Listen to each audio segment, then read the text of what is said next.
What's up, guys? Good morning.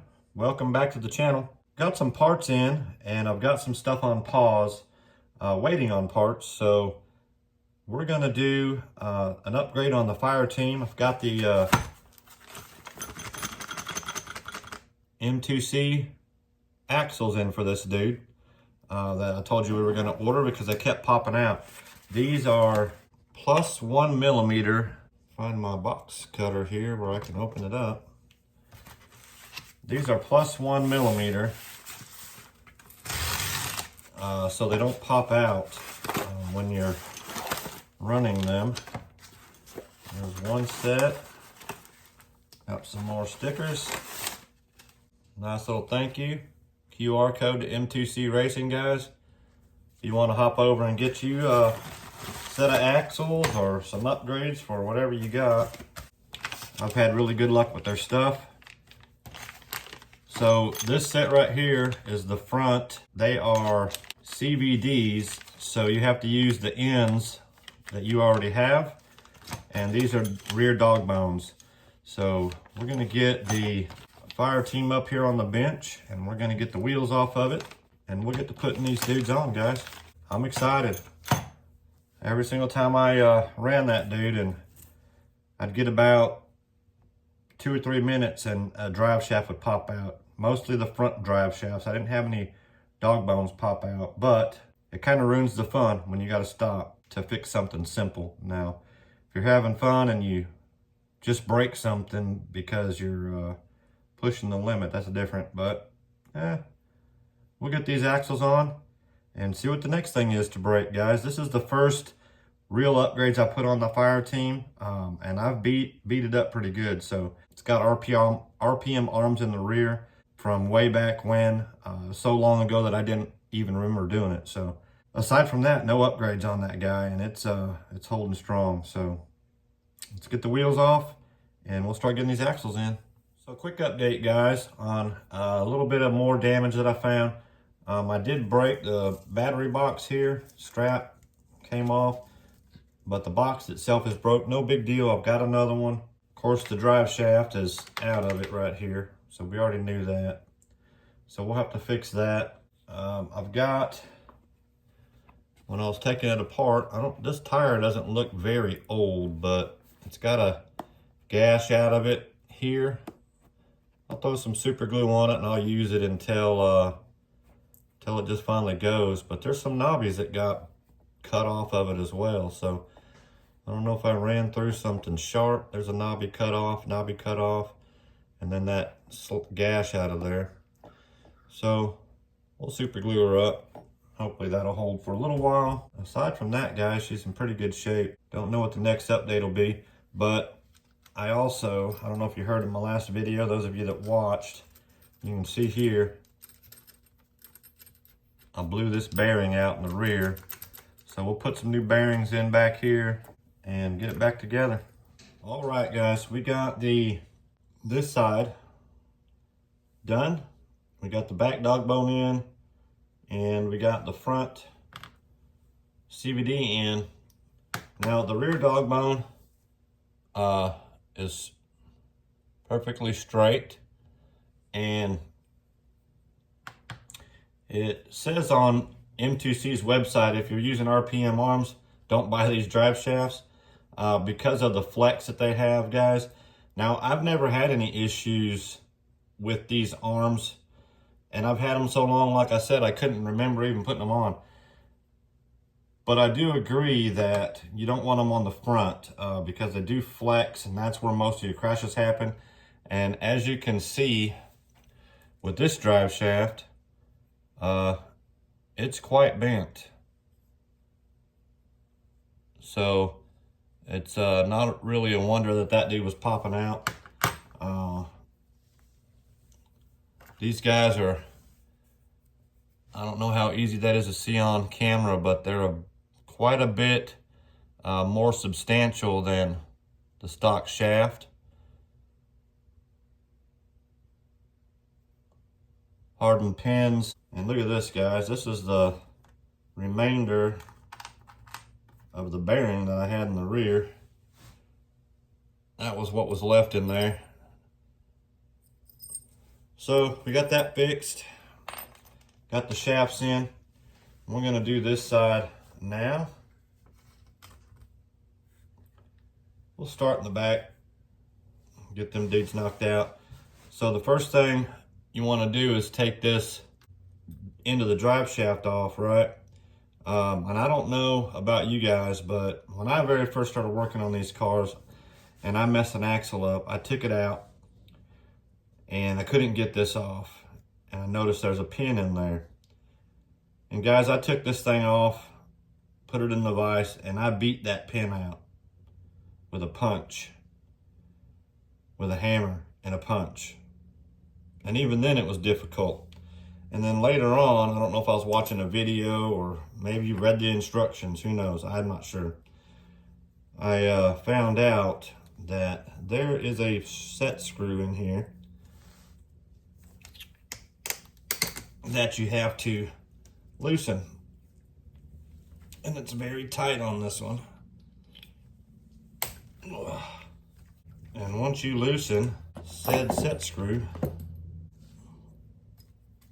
the pin comes right out, guys. And so does that. So rather than beat on it, guys, just do the set screw right here. Like I said, that one was quite tight, so it took a minute to get it loose.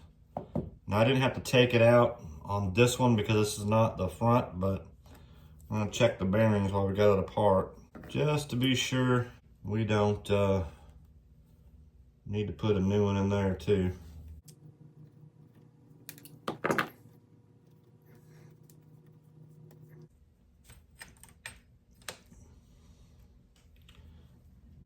That dog bone, aside from having some surface rust on it, guys, again, is very straight. It's good to go.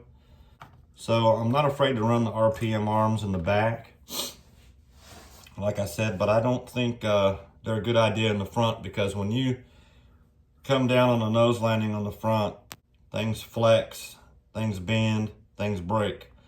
And when you got RPMs in the front, arms in the front, they flex even more and they don't necessarily break.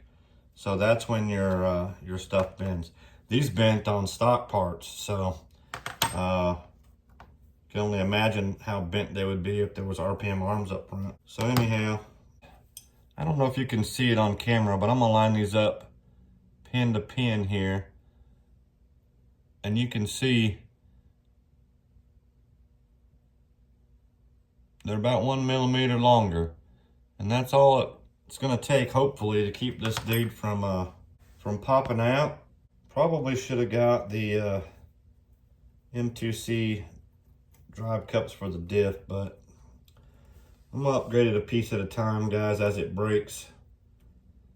If it breaks, like I said, this thing has been like a tank. It don't break very often, but also didn't run it all that much. Not like I bashed it every day, but I'll be bashing it a little bit more here, just because I have a place to do it now. I don't know why these arms always give you a hard time.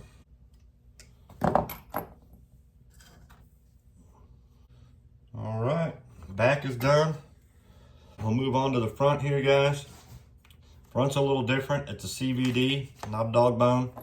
So basically the same thing applies. There's just different ways to take the front apart. Me personally, I'm just gonna take this pillow ball out, pull it down, pull the drive shaft out, switch out the end, and she should be good to go. All right, guys, so we've got the end of this pillow ball out, and I leave it on here so this little gasket goes to the outside. This little guy goes back in with the small little ridge out. Obviously that goes onto the pillow ball. Again, you will have to take this off, so I'll make sure you get in there and loosen this little nut in here. So you get the pin out. Sometimes you can get them out with your fingers. like that one. So, and then that dude comes right off.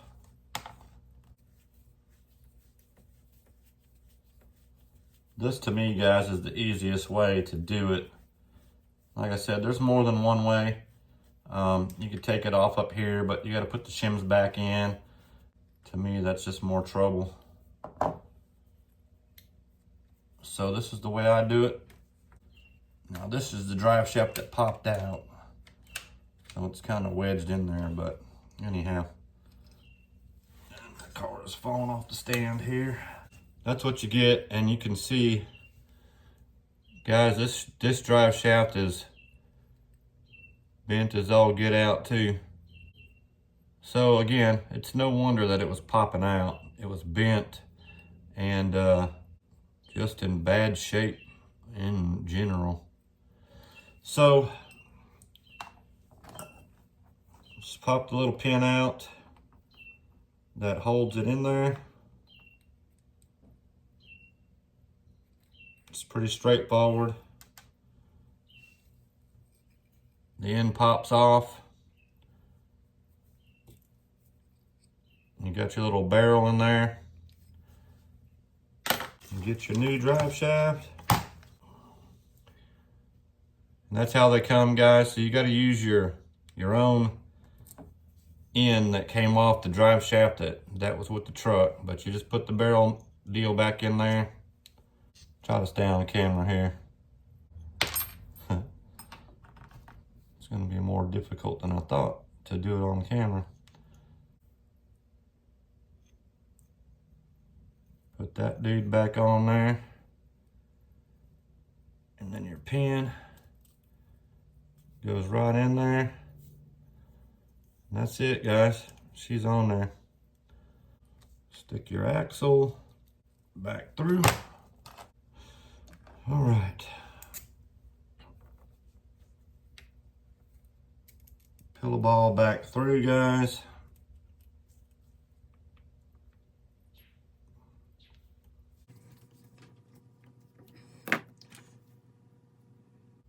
Put your little cap back inside. This sometimes is the hardest part, getting this little plastic cap to go back on straight. You don't want to tighten this down super tight, guys. It just needs to be snug on the pillow ball. You want to still be able to turn, obviously. Just enough to take the play out. Now let's put this dude back on here.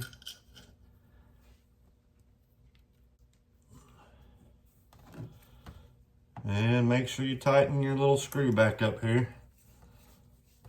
Don't want to lose that dude if you take the wheel off or something and don't notice that it fell out. Done that before too. Anyhow, guys, she's ready to put the wheels back on and take her out for a rip. I just got to put that battery box on. It's not broken. And she'll be good to go. But that's how you change the axles out. Like I said, if you want to upgrade to the M2C +1s, I can leave a link down below. Not an affiliate link, I get nothing for it, but hopefully you'd get less headaches with your drive shafts popping out if you put them on there, guys. Anyway, we're gonna get the tires back on and battery box fixed, and hopefully we'll have it ripping here in just a minute. All right, guys, we got it back together. We're gonna take it on a 6S rip. Hit that sand hill there, see what we can do.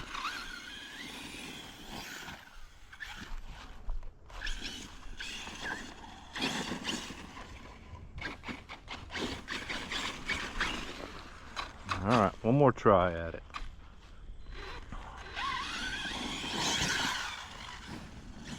Haha, that was cool.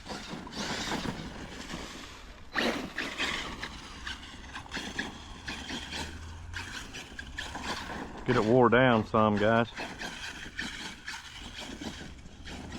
I don't know what it looks on the other side. I have to go check it out.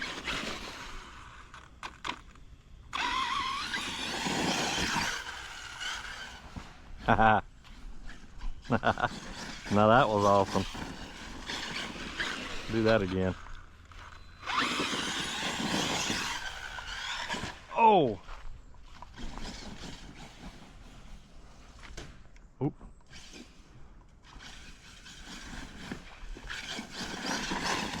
Guys, this car is a beast.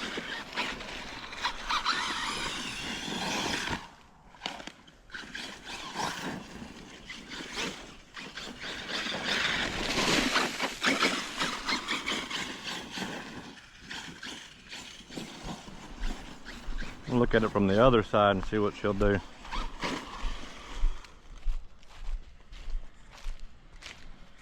Did I break a shock?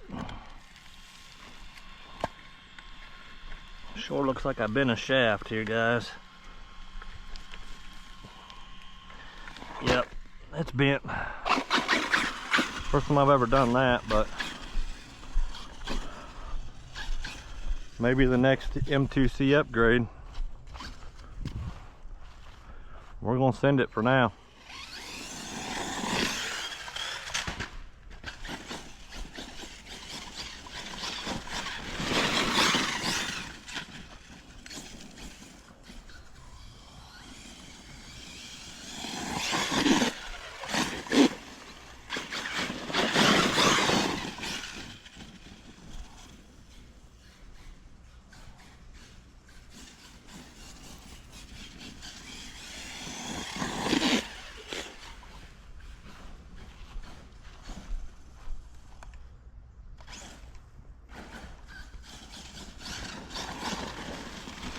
Now she's only turning one direction, guys.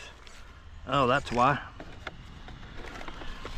Found another weakness, boys. One of these sides got a busted steering link on it now. And I blew another bearing. Here we go. Snap the end right off that link, guys. You can see that. So, looks like I got a couple more upgrades, guys. Bent shock shaft, blown bearing on the front, and some steering parts. That'll be our next upgrades, guys. That was fun. I had a couple good jumps out of it. Like I said, it's been sitting a long time, so we'll get her fixed. We'll get her back out there, guys. Guys, if you're subscribed, thank you very much. If you're not, hit that subscribe button. Give us a like, leave us a comment, and we'll see you in the next one. Y'all have an awesome day.